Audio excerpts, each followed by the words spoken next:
All right, welcome back. We have 355 stories on realcopstoriesvideos.com.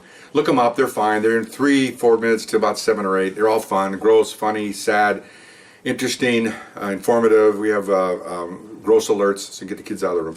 Look them up. Now we're answering questions from you guys. People are sending us questions and we're answering them. Here's one of the questions. Oh, I'm sorry, let me back up. To get a hold of me, email me at rsbcopstories@gmail.com. I'm sorry about that. Okay, go ahead. What was another scary arrest that you made? Okay, this is scary, and you'll see in a minute what's happening here.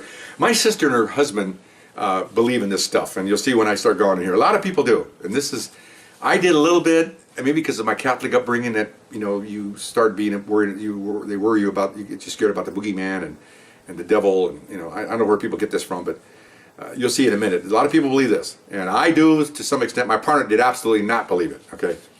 Whatever. Everybody has dreams, and I'm working gangs. I've been on about maybe 6 years.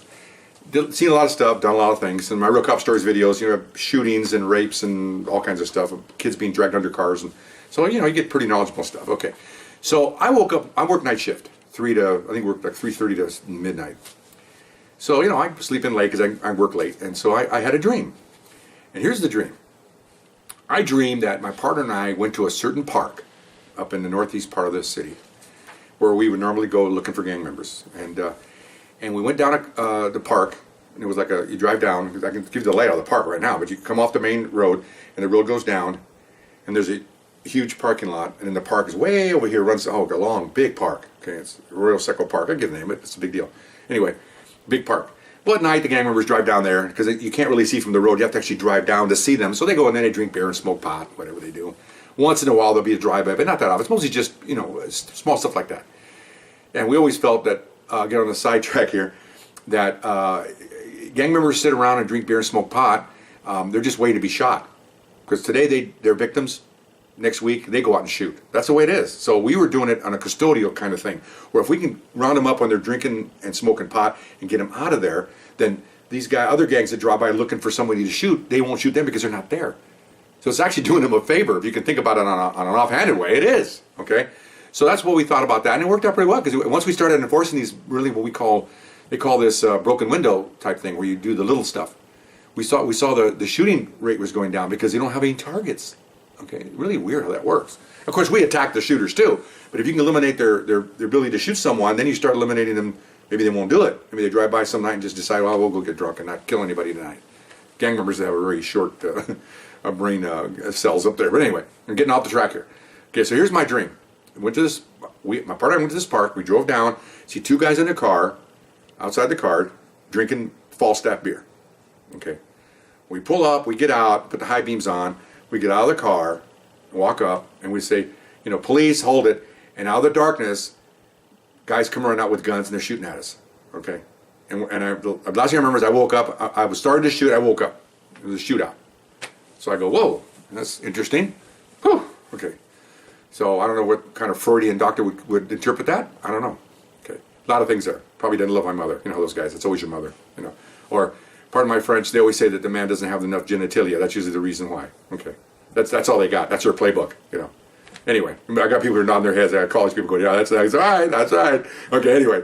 I'm on the track again. I'm sorry. Get back on the track. Okay, so I go to work. And I work with a Caucasian partner, because they mixed us, because we're working gangs, so they had a certain number of Latin officers and Caucasian officers. So they put us, as they should, mix us together so we have a Spanish speaker on every car.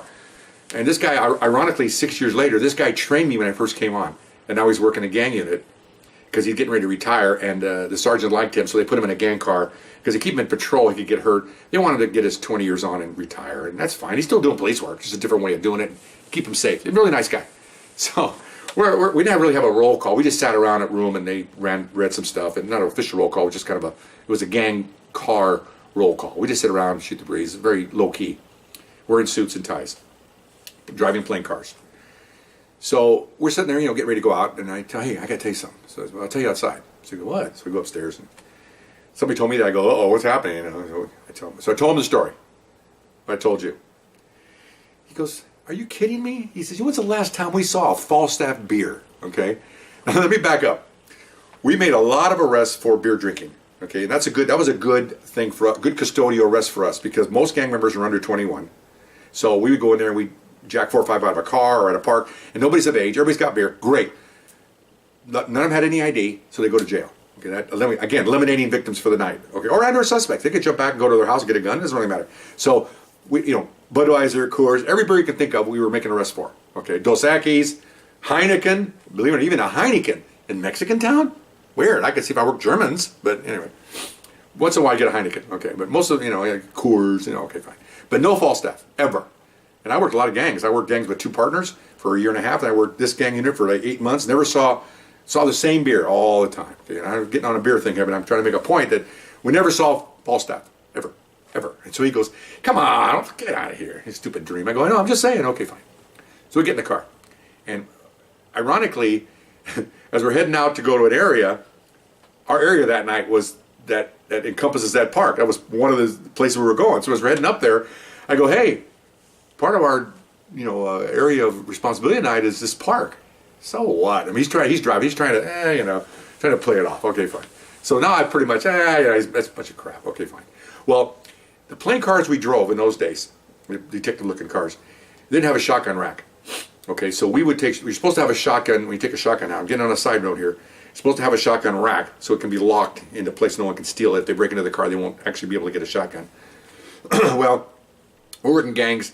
We're going to violate a rule. Even our supervisor says, "You guys take out. If you want to take shotguns, you take shotguns out." So each of us would get a shotgun and put it down between the seat and the floor jamb, the door jamb. It fit perfect, upside down, sitting in the trough. There's not a round in the chamber, so there's not a chance of it, hitting the brakes or something to have the shotgun come out and blow a round off through the floor. There's no bullets in the chamber. That was part of our safety policy. So we each took a shotgun. Okay, fine. And we always carried. We had a suit and tie. Only had a 6-shooter. So on one side, I had my side I'm going to use to load my gun. I had like 12 extra bullets just to throw in. We didn't have any loaders. And on this side, I always had 4 extra shotgun rounds. I had 4 in here and 4 in here. Because you never know what you're going to get into. And most shootings, if I told you before, go on for no more than about 10 to 15 seconds, and they're over. So very rare do you have an ongoing shootout. And if you have an ongoing shootout, you'll have plenty of backup to come and back you up to take care of business. Okay, so now we're driving around and we're going up this road, major road. And you know what? Before I get involved in this next piece, I'm going to go ahead and go off because we're running out of tape. All right. So I'll see you in a few minutes. Come right back. Okay. Bye bye.